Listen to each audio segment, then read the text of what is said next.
Bismillahirrahmanirrahim. Assalamualaikum warahmatullahi wabarakatuh. Alhamdulillahirrahmanirrahim. Saya panjatkan puji syukur kehadirat Allah Subhanahu wa taala. Dengan rahmat dan karunia-Nya kita bisa bertemu kembali pada kuliah online dengan media video saat ini. Pada saat ini saya akan berusaha menyampaikan materi tentang ethic of care, yaitu tentang konsep etik, teori etik, prinsip etik, nilai dan etik.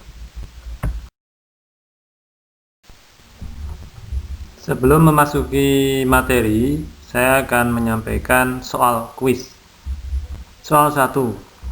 Tuliskan 3 hal yang perlu dihargai atau dihormati oleh perawat dalam memberikan pelayanan keperawatan kepada klien. Soal 2. Bagaimanakah suasana lingkungan yang perlu dipelihara oleh perawat dalam memberikan pelayanan keperawatan kepada klien? Itu adalah soal kuis yang akan kita jawab bersama-sama. Jawaban soal kuis. Jawaban 1. Ada 3 hal yang perlu dihargai atau dihormati oleh perawat dalam memberikan pelayanan keperawatan kepada klien, yaitu 1. Harkat dan martabat manusia. 2. Keunikan klien. 3. Tidak terpengaruh oleh pertimbangan kebangsaan, kesukuan, warna kulit, umur, jenis kelamin, aliran politik, agama, dan kedudukan sosial. Itu adalah jawaban dari soal kuis yang nomor 1. Jawaban ini bersumber dari Kode Etik Keperawatan Indonesia. Jawaban soal kuis 2. Suasana lingkungan yang perlu dipelihara oleh perawat dalam memberikan pelayanan keperawatan kepada klien, yaitu suasana lingkungan yang menghormati nilai-nilai budaya, adat istiadat, dan kelangsungan hidup beragama klien. Ini adalah jawaban soal kuis yang kedua, bersumber dari Kode Etik Keperawatan Indonesia. Selanjutnya saya akan berusaha menyampaikan materi tentang konsep etik. Menurut KBBI, etik diartikan sebagai satu kumpulan asas atau nilai yang berkenaan dengan akhlak. 2. Nilai mengenai benar dan salah yang dianut suatu golongan atau masyarakat. Itu adalah konsep etik menurut KBBI. Selanjutnya kita belajar tentang teori etik. Salah satu teori etik yang memiliki unsur dimensi kecerdasan manusia berupa PQ, Physical Quotient, IQ, Intelligence Quotient, EQ, Emotional Quotient, dan SQ, Spiritual Quotient, yaitu teori etika teonom.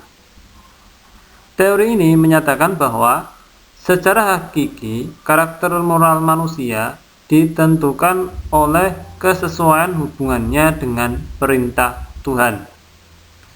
Perilaku manusia secara moral dianggap baik bila sejalan dengan perintah Tuhan, dan perilaku manusia dianggap tidak baik bila tidak mengikuti aturan-aturan atau perintah Tuhan sebagaimana dituliskan dalam kitab suci agama.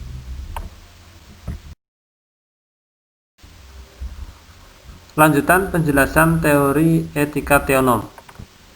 Isi dari teori teonom antara lain menyatakan bahwa ada 4 persamaan fundamental filsafat etika semua agama, yaitu A. Semua agama mengakui bahwa umat manusia memiliki tujuan tertinggi selain tujuan hidup di dunia. B. Semua agama mengakui adanya Tuhan, dan semua agama mengakui adanya kekuatan tak terbatas yang mengatur alam semesta ini. Masih tentang teori etika teonom. Poin C. Etika bukan saja diperlukan untuk mengatur perilaku hidup manusia di dunia, tetapi juga sebagai salah satu syarat mutlak untuk mencapai tujuan akhir atau tujuan tertinggi umat manusia. D. Semua agama mempunyai ajaran moral atau etika yang bersumber dari kitab suci masing-masing. Masih tentang teori etika teonom. Setiap manusia telah diberi oleh Tuhan potensi kecerdasan tak terbatas, yaitu berupa kecerdasan hati nurani, intuisi, kecerdasan spiritual, atau apapun sebutan lainnya yang melampaui kecerdasan rasional. Tujuan tertinggi umat manusia hanya dapat dicapai bila potensi kecerdasan tak terbatas ini dimanfaatkan.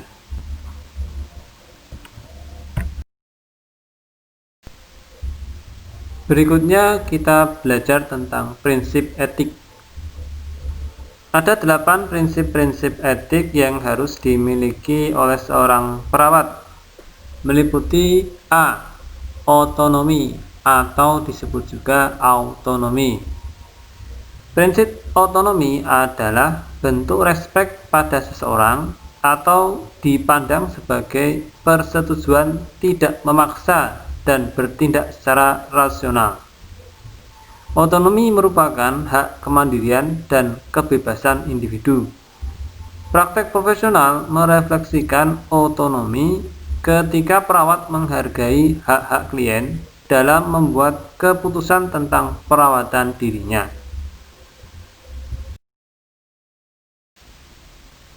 Prinsip etik berikutnya yaitu B. Berbuat baik atau beneficent. Beneficent artinya hanya melaksanakan sesuatu yang baik. Kebaikan memerlukan pencegahan dari kesalahan atau kejahatan, penghapusan kesalahan atau kejahatan, dan peningkatan kebaikan oleh diri dan orang lain. Jadi, di dalam prinsip beneficent ini, di dalam melaksanakan tugas perawat, kita perlu melakukan dengan baik. Baik itu motoriknya maupun sikap yang kita lakukan kepada klien. Prinsip etik selanjutnya yaitu C. Keadilan atau justice. Prinsip keadilan ini menjunjung prinsip-prinsip moral, legal, dan kemanusiaan. Nilai ini direfleksikan dalam praktek profesional ketika perawat bekerja untuk. Prinsip etik berikutnya yaitu D. Tidak merugikan atau non-maleficence. Prinsip ini berarti tidak menimbulkan bahaya atau cedera fisik dan psikologis pada klien. Jadi di dalam pelaksanaan tindakan keperawatan kita perlu berhati-hati dan tidak menimbulkan cedera yang serius terhadap klien. Prinsip etik selanjutnya yaitu E. Kejujuran atau veracity. Prinsip veracity berarti penuh dengan kebenaran. Prinsip veracity berkaitan dengan kemampuan seseorang untuk mengatakan kebenaran. Kebenaran merupakan dasar dalam membangun hubungan saling percaya.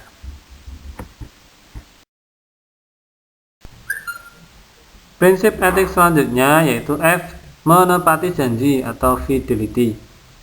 Prinsip fidelity dibutuhkan individu untuk menghargai janji dan komitmennya terhadap orang lain. Perawat setia pada komitmennya dan menepati janji serta menyimpan rahasia klien. Ketaatan, kesetiaan adalah kewajiban seseorang untuk mempertahankan komitmen yang dibuatnya. Kesetiaan menggambarkan kepatuhan perawat pada kode etik yang menyatakan bahwa tanggung jawab dasar dari perawat yaitu meningkatkan kesehatan, mencegah penyakit, memulihkan kesehatan, dan meminimalkan penderitaan.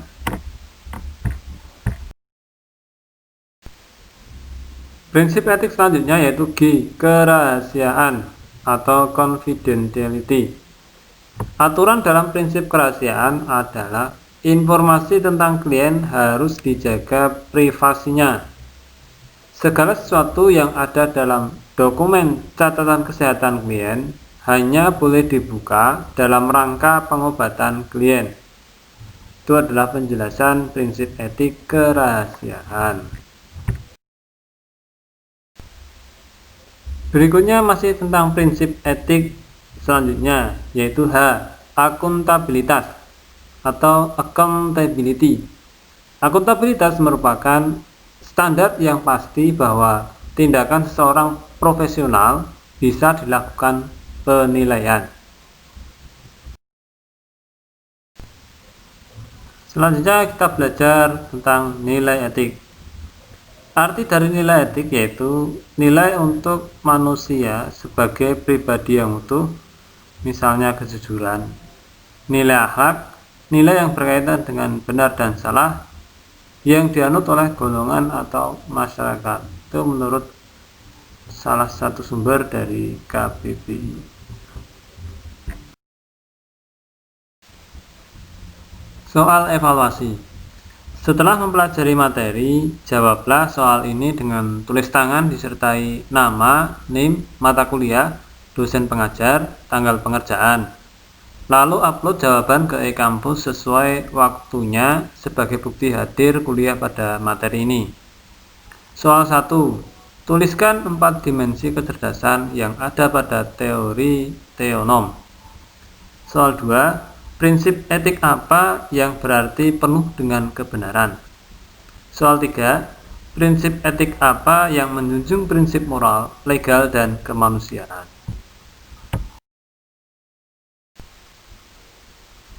Demikian materi kuliah yang bisa saya sampaikan. Saya harapkan bisa diterima dan dimengerti oleh mahasiswa dan bisa menjadi manfaat. Kurang lebihnya dari saya mohon maaf. Terima kasih atas perhatian dan kerjasamanya. Wassalamualaikum warahmatullahi wabarakatuh.